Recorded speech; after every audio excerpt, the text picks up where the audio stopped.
conduct a class debate about legalizing abortion in the Philippines. I have assigned two groups, the affirmative side and then the negative side. The affirmative side believes that abortion should be legalized in the Philippines.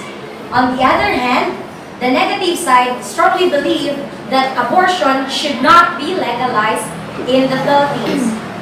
I have invited three adjudicators who will assess the ideas that will be presented by the two teams. Okay, to start with, we have Ma'am Darlene Don Fernandez, who is an English teacher, a grade 7 English teacher. Next, we have Ma'am Gina A. Rivera, who is a senior high school English teacher.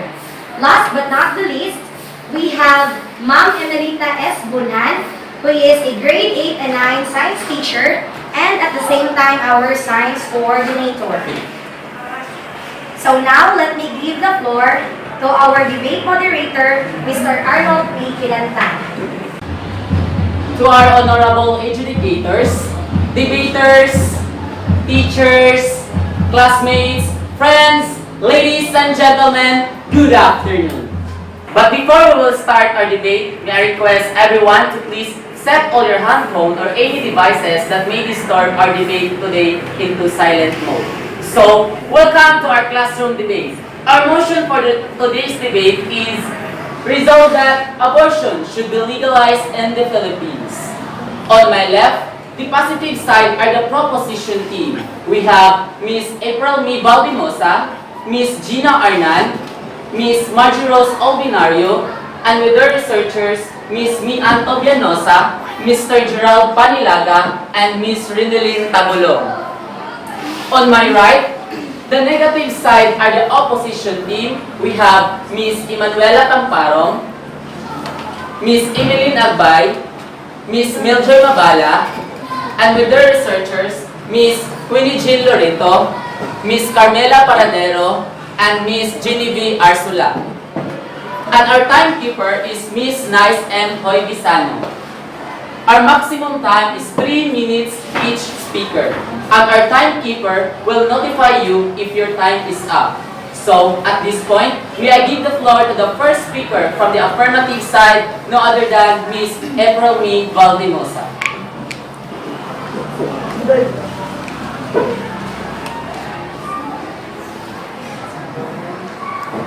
Good afternoon, everyone. I am April Baldinosa, the first speaker of affirmative side. Now, I need to stand that abortion must be legalized in the Philippines. Well, in our society today, women know their own situation better than many others, and they are the best place to make a difficult choice. The state that will never force a woman to carry a fetus to terms against her wishes. Abortion is a personal decision, and these are the following reasons. Number 1, abortion for the sake of the mother's health, including her mental health. Number 2, abortion where the pregnancy is a result of a crime, such like cases like rape, incest, and child abuse. Number 3, abortion where the pregnancy of the child would have acceptable quality of life, just like cases that the child would have of serious physical handicaps, serious genetic problems, and serious mental defects. Number 4, abortion for social reasons, like including poverty, mother unable to cope with a child or another child, and mother being too young to cope with a child. Number 5, abortion as a matter of government policy, like as a way of regulating population size, as a way of regulating groups within population, and as a way of improving the population. Most opponents of abortions agree that for the sake of the mother's health can be morally acceptable to opponents, while abortion for social reasons is usually least acceptable to opponents.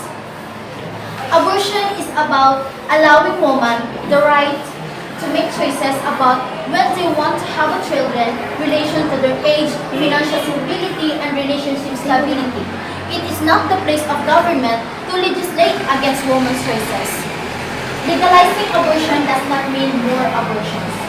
Several countries that legalize abortions, like Switzerland, Belgium, Germany, and also the Netherlands, actually have a lower rates of abortions than many countries in which the practice is illegal, like Philippines.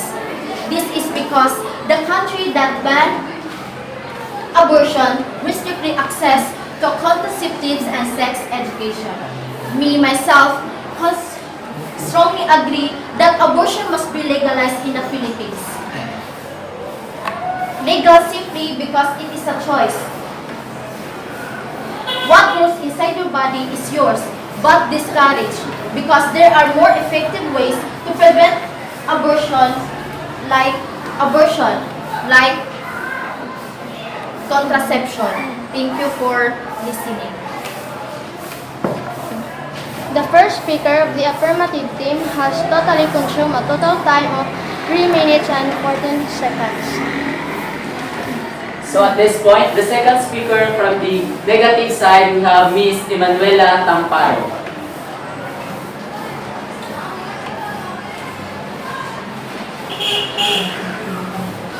The greatest destroyer of peace is abortion. Because if a mother can kill her own child, what is left for me to kill you and you to kill me? There is nothing between. A quote of Mother Teresa. Good afternoon, everyone. I'm Emanuela Tamparo, the first speaker of the negative side. Abortion should be illegal. Every person has the right to life, and no force can take that away from him or her. Similarly, once a woman conceives, the fetus should be treated as a life that is already existing inside her. Both the Constitution and the Bible have said that the right to life is one of the most important rights we need to preserve and live by. If we are to live by this, abortion is under all views and perspective illegal. Abortion is basically defined as the killing of another human being at a very early age of existence, ranging from the time conception to birth. Emotional and psychological effects following abortion are more common than physical side effects and can range from mild regret to more serious complications such as depression. The emotional side effects are just as real as physical side effects. Potential side effects include regret, anger, guilt, shame, sense of loneliness or isolation, loss of self-confidence, insomnia or nightmares, relationship issues, suicidal thoughts and feelings, eating disorders, depression, and anxiety. Women with a higher probability of having a negative emotional or psychological effects include individuals with previous emotional or psychological concerns, individuals who have been forced or were persuaded to get an abortion, individuals with religious belief that conflict with abortion, and individuals without support from significant others or their partners. The side effects and complications of an abortion include abdominal cramps, bleeding, nausea and vomiting, sore breast, and fatigue. Since the court's ruling in 1973, there have been many studies into the after effect of abortion. Their combined results paint a haunting picture of physical and psychological damage among millions of women who have undergone abortion.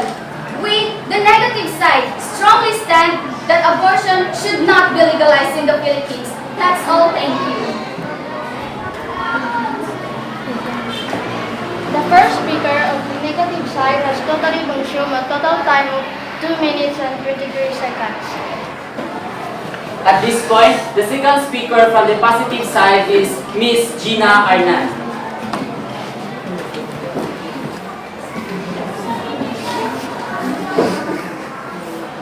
Fight for a woman's right to choose abortion. Ladies and gentlemen, good afternoon. We strongly agree that abortion in the Philippines should be legal. According to the doctors, abortion is healthy, it is life-saving, and when it is needed, it must be accessible. Access to safe abortion is a key factor in preventing death and disability among women due to pregnancy-related causes. Abortion is one of the safest procedures performed in the United States. Access to abortion is legal, constitutionally protected, and consistently supported by the majority of Americans. Many women suffer reproductive tract damage, infection, bleeding, permanent sterility, or death. Since the advent of legal abortion in the United States, there has been a pregnancy-related deaths, and an even greater drops in pregnancy and abortion-related complications. Medical abortion can make abortion earlier, more accessible, safer, less traumatic, less medicalized, and less expensive. Reduce maternal mortality, including in legally restricted settings. Abortion should be part of a country's contraception policy.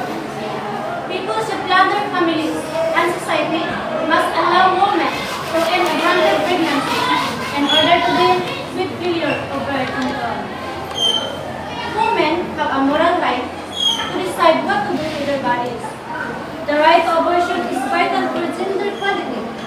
The right for abortion is vital for individual women to achieve their full potential. Abortion is a safe medical procedure. They don't affect a woman's health or future ability to have birth. The reasons why Filipino women attempt abortion. First, inability to afford the economic cost of raising a child. Second, pregnancy result from forceps. They have enough children. Third, that their partners do not want a pregnancy. Access to safe health abortion is an important aspect of women's health. Okay. Okay. The second speaker of the affirmative side has totally consumed a total time of 2 minutes and 32 seconds. At this point, the second speaker from the negative side is no other than Miss Emeline Agbay.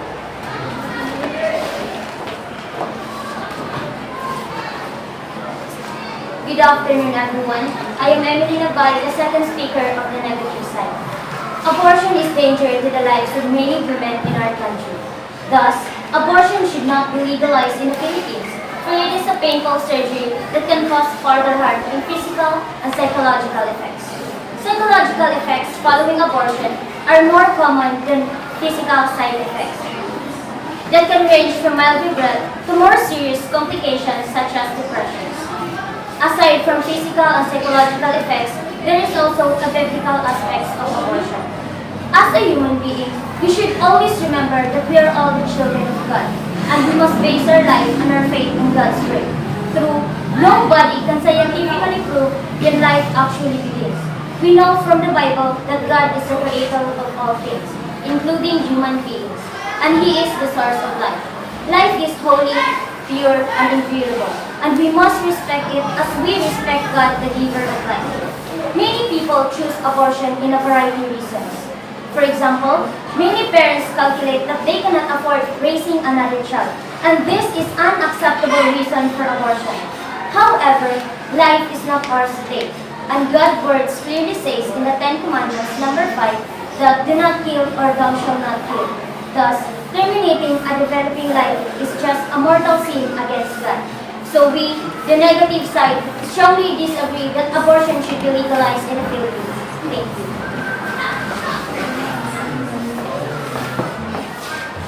Okay, the second speaker of the negative side has totally consumed a total time of 1 minute and 26 seconds. So at this point, the last speaker from the affirmative side is no other than Miss Margie Rose Albinario.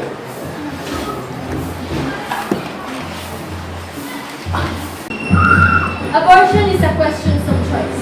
To our highly respected adjudicators, to my able proponent and opponent, ladies and gentlemen, good afternoon. We are faced with a proposition. Let us be resolved that abortion must be legalized, and we, the affirmative side, strongly agree in the said. Here are 10 reasons why we must legalize abortion in our country. First, personhood begins when a fetus is viable.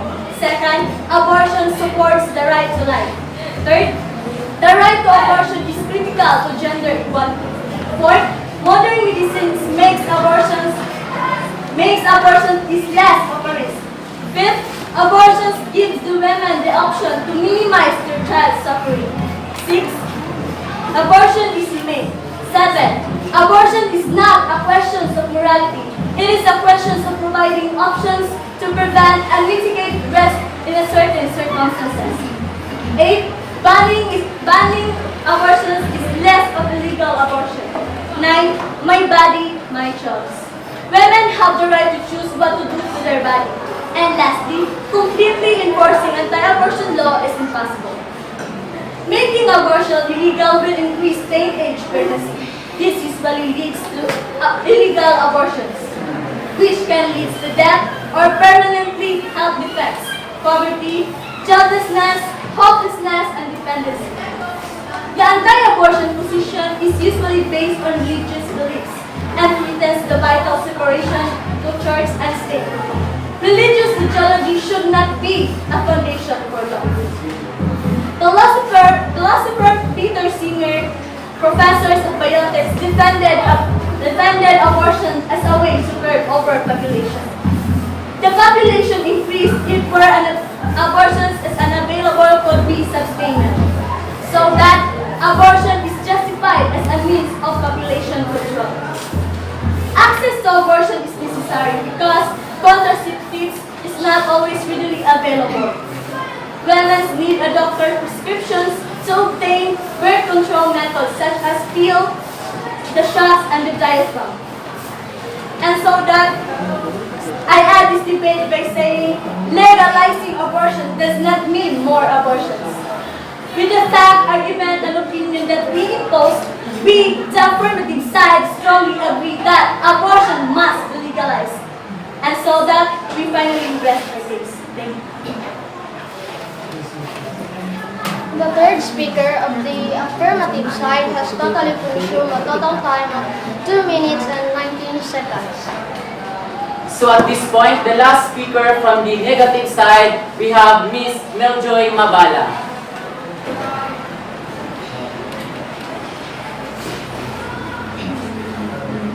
A nation that kills its own children is a nation without hope. Good afternoon, everyone. I'm Meljoy Mabala, the third speaker of the negative side. As what you have said a while ago, they are not in favor of abortion being legalized for the same reason. And so am I. We cannot accept the contentions made with the affirmative because it's really wrong to call abortion a right. Have you ever think the possible side effect of abortion? Yes, it is a possible side effect. The mother can bleed for 3 weeks, cramping, pain, vomiting, and other complications. Side effect to the baby may include starvation and death. And if the baby is not completely removed, infection can easily develop, which is the most common post-abortion complication. Did you know that the side effect to the baby is death? Have you ever think about that? Fetuses have the right to life because it's a child and it's not a choice.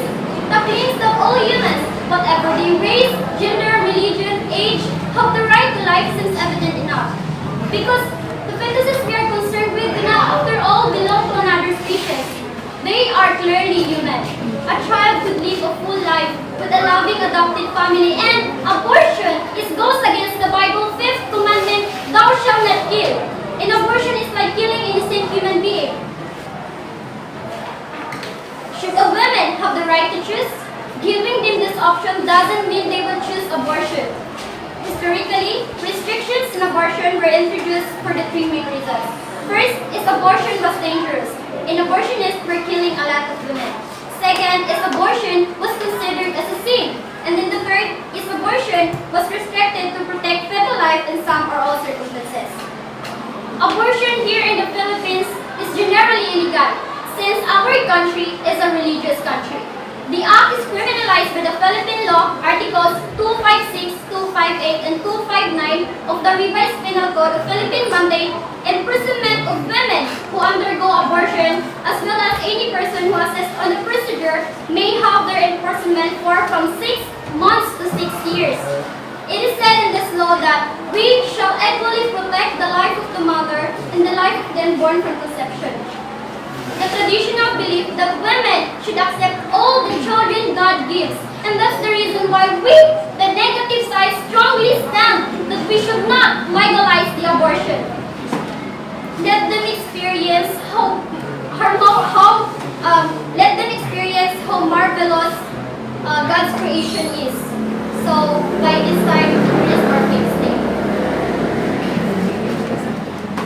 The third speaker of the negative side has totally consumed a total time of 2 minutes and 17 seconds.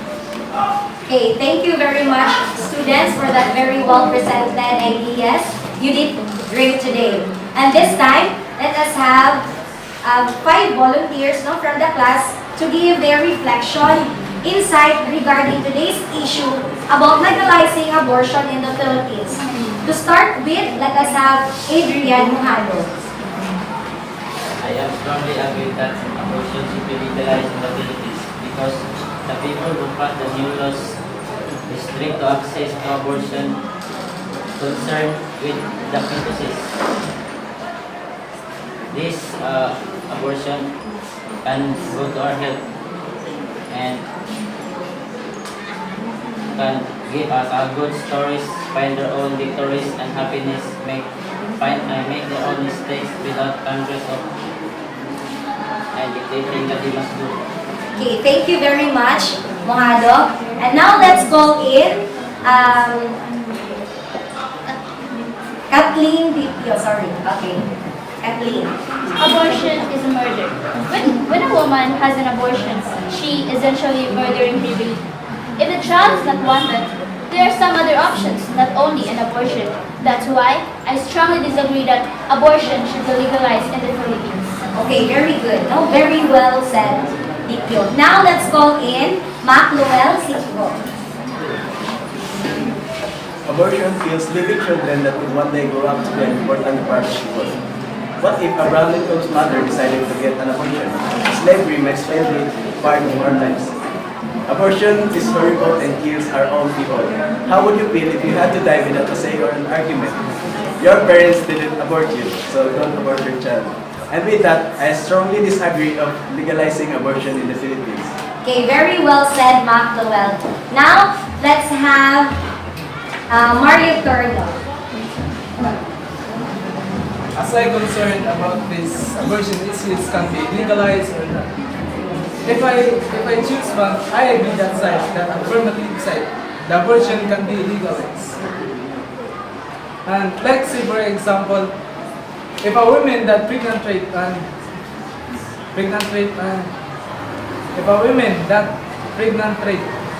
then that requires to undergo and to forget her past. The important to do is doing abortion that she can survive. Or however, I agree that it depends the situation and the decision of a woman if it is good or not herself. Thank you so much, Mario. Now let's call in the last one to give his or her reflection. We have Christina Daniel. A baby is living creature.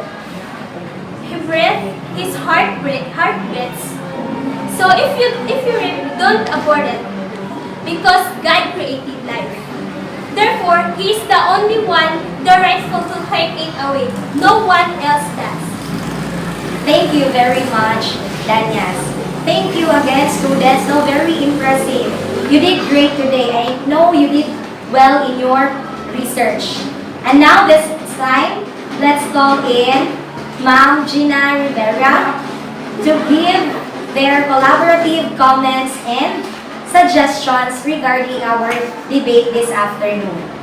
Okay, let's give Ma'am Gina a round of applause, please.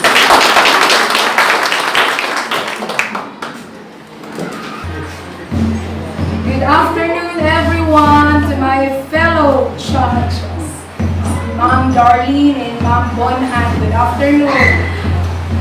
Before I will give my very short comment to the speakers, I would like to congratulate all of you for a job well done. Very good. You have improved a lot in your speaking skills. Okay, good siya. So, congratulations. Although there are some mispronounced words, but as a whole, very good siya. It helps. The debate was a great activity in improving your listening and speaking skills. So with that, I congratulate all of you. You are all people. Okay, for the best speaker, we have chosen Emily. Any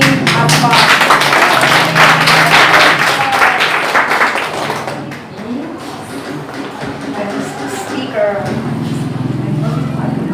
Congratulations. Ayan. Okay. For the best debater, we have chosen Ordinario. What's the first name? Ordinario. Ayan. Congratulations. Okay.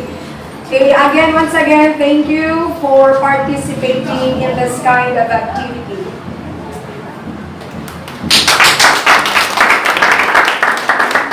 Thank you so much, Ma'am Gina A. Rivera. Having all said the comments and suggestions, students, I want you to keep that in mind and in your heart because we're going to use that one in your future endeavor. And so with that, may I request the affirmative side and the negative side to stand and do shake hands with one another to congratulate each and every one for a very job well done. Okay, thank you so much, students. And now, for your assignment, I want you to make a reaction paper stating your insights, your reflections, your learnings about today's issue on legalizing abortion in the Philippines. That will be submitted next meeting. Is that understood? Yes. Okay, very good. That would be all this afternoon. Thank you and God bless.